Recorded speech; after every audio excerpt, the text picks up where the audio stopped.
আজ চলে এসেছি কলকাতার পৈলানে অবস্থিত স্বামী নারায়ণ টেম্পেলে। এই মন্দিরটি আদতে হলো দিল্লি এবং গুজরাটের অক্ষরধাম মন্দিরের ক্ষুদ্র সংস্করণ। এখানে অধিষ্ঠিত দেবতা হলেন স্বামী নারায়ণ, যাকে নীলকণ্ঠ বর্ণী বলেও অনেকে জানেন।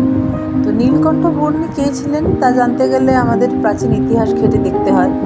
তো পুরনো ইতিহাসের পাতায় যেটা লেখা তা হলো উত্তরপ্রদেশের একটি ছোট্ট গ্রামে জন্মেছিলেন 1781 সালে নীলকান্ত বর্মী।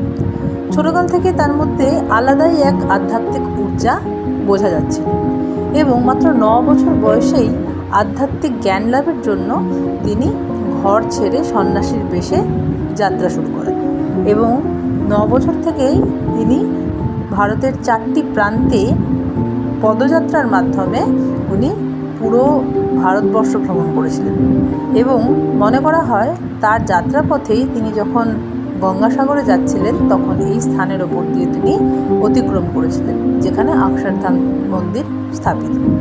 আজ চলে এসেছি আমরা স্বামীনারায়ণ টেম্পল পৈলানে। বাবার সাথে আর আমার ছেলের সাথে ছোট্ট করে একটু ঘুরে আসতে ইচ্ছা হলো। রোববারের দিন একটা দিনই ছুটি থাকে, তো সেই দিনটা আমরা খুব মজা করে কাটানোর চেষ্টা করি। দেখুন, এত সুন্দর পরিবেশ, এত গোছানো বাগানের মাধ্যমে পরিবেশটিকে আরও বেশি মেনটেন করে রাখা হয়েছে।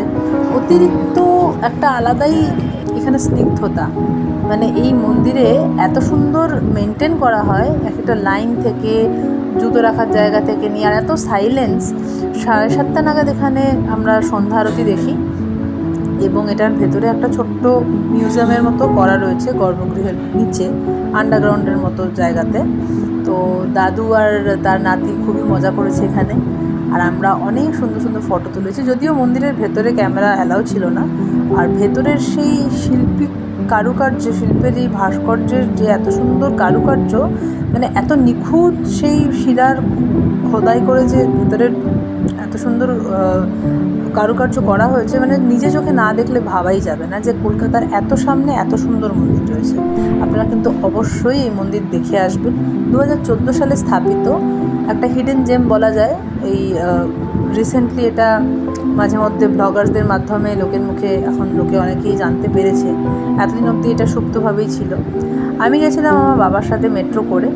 তো রাত্রেবেলা ফেরার পথে একটু গাড়ি পেতে অসুবিধা হয়, তবে গাড়ি নিয়ে গেলে খুব সুবিধা।